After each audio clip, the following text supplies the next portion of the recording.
Hello students, welcome to आव्या classes. प्यारे बच्चों, आव्या क्लासेस में आपको बहुत बहुत स्वागत है। और इस वीडियो में हम लोग एग्जाम्पल नंबर 3.5 देखने वाले हैं। बहुत ही आसान प्रॉब्लम है, बट यदि आपको करंट वोल्टेज रिलेशनशिप कैसे निकालते हैं उसका बिल्कुल भी आइडिया नहीं है तो ये वीडियो आपके बहुत काम का है। देखो, a network of resistor is connected to a 16 volt battery with internal resistance of 1 ohm as shown in the figure 3.19. Compute the equivalent resistance of the network, obtain the current in each resistor, obtain the voltage drop across VAB, VBC and VCD. देखो, आपसे जब भी पूछा जाए कि equivalent resistance of the network, तो network क्या होता है, यहाँ से लेकर के यहाँ तक हो गया।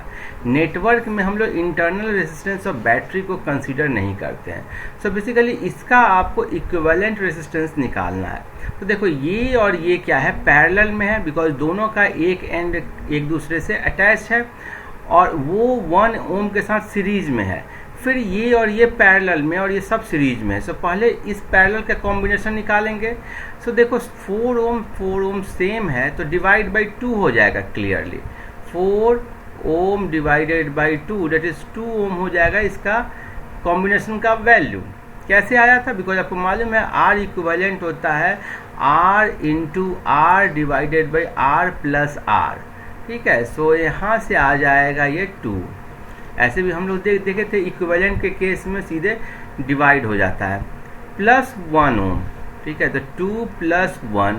और ये देखो, इसका इक्विवेलेंट निकाल दो तो 6 into 12 divided by 6 plus 12 it is 18। और ये कैंसिल हो गया, ये 4 हो गया तो प्लस 4 ohm।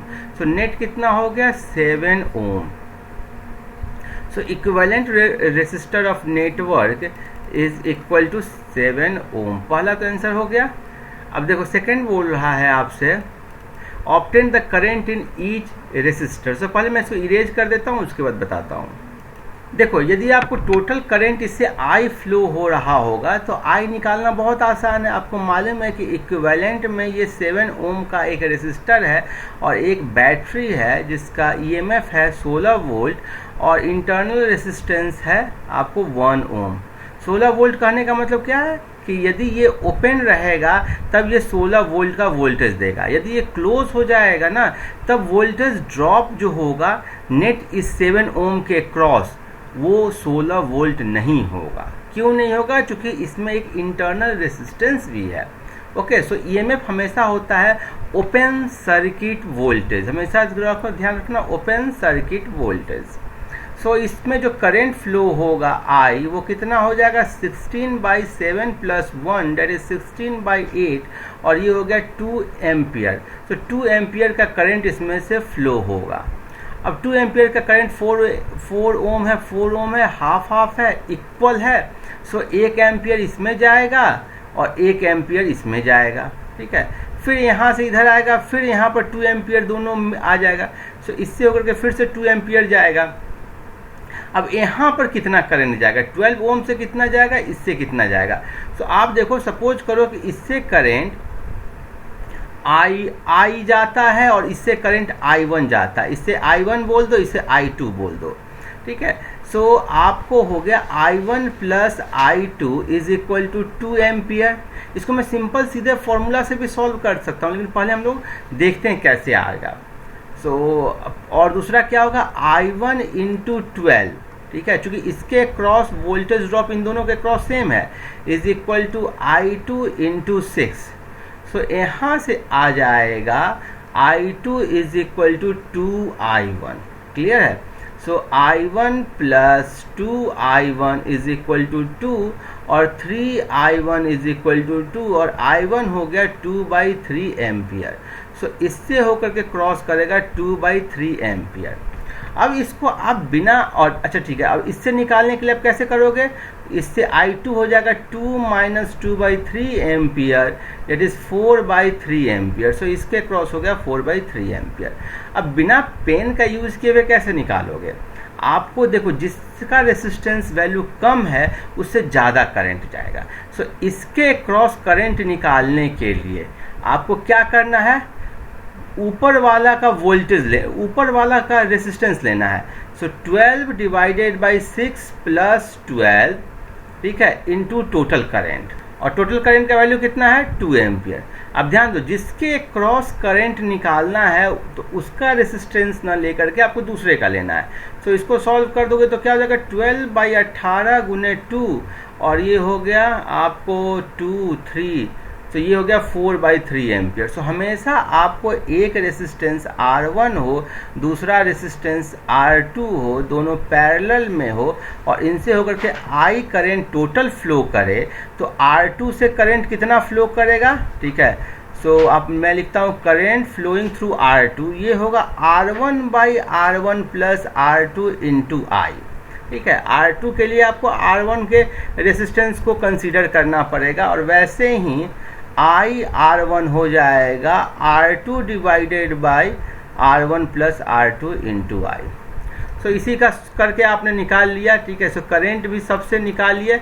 सो इससे हो गया आपको 1 एम्पियर, इससे 1 एम्पियर, इससे 2 एम्पियर, इससे 2/3 एम्पियर, इससे 4/3 एम्पियर, और सब करंट फिर इधर आएगा तो इससे भी आपको 2 एम्पियर करंट फ्लो होगा।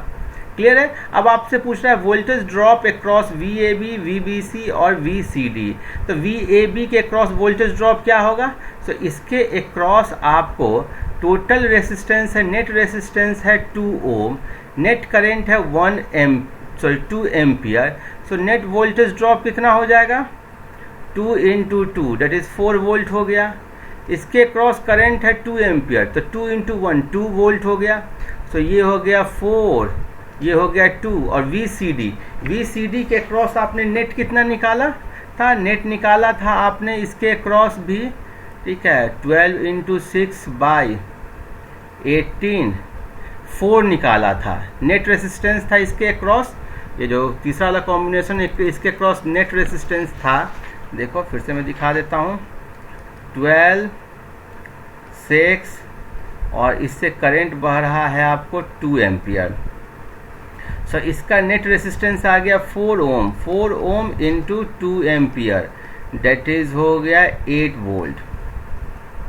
सो ऐसे करके आप निकाल लोगे, इसमें कोई बहुत बड़ा चीज़ नहीं। देखो यही चीज़ किया गया है, 4 वोल्ट, ठीक है, और वैसे ही आपने निकाला 2 वोल्ट और इसके क्रॉस 8 वोल्ट, ठीक है। अब एक बैटरी के क्रॉस देखो कितना निकल रहा है।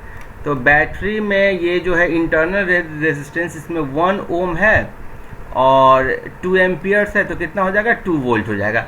सो देखो ये जो 16 वोल्ट जो ये सप्लाई कर रहा है, ये जो आपको 16 वोल्ट सप्लाई कर रहा है विथ इंटरनल रेजिस्टेंस ऑफ 1 ओम। सो ये सर्किट को देने के लिए इसके पास कितना वोल्टेज है? 2 वोल्ट तो इसमें लॉस हो गया, तो सर्किट को देने के लिए इसके पास जो वोल्टेज है वो 14 वोल्ट है। क्लियर है? मीन्स कि EMF वह है भले ही 16 वोल्ट, लेकिन ये दे कितना रहा है वोल्ट? 14 वोल्ट दे रहा है। तो ये बहुत इंपॉर्टेंट है, ठीक है, ये आपको ध्यान रखिएगा। So the loss of voltage is accounted by the internal resistance. देखो इस बुक में ओम को कभी कभी ऐसे करके भी लिखा गया है।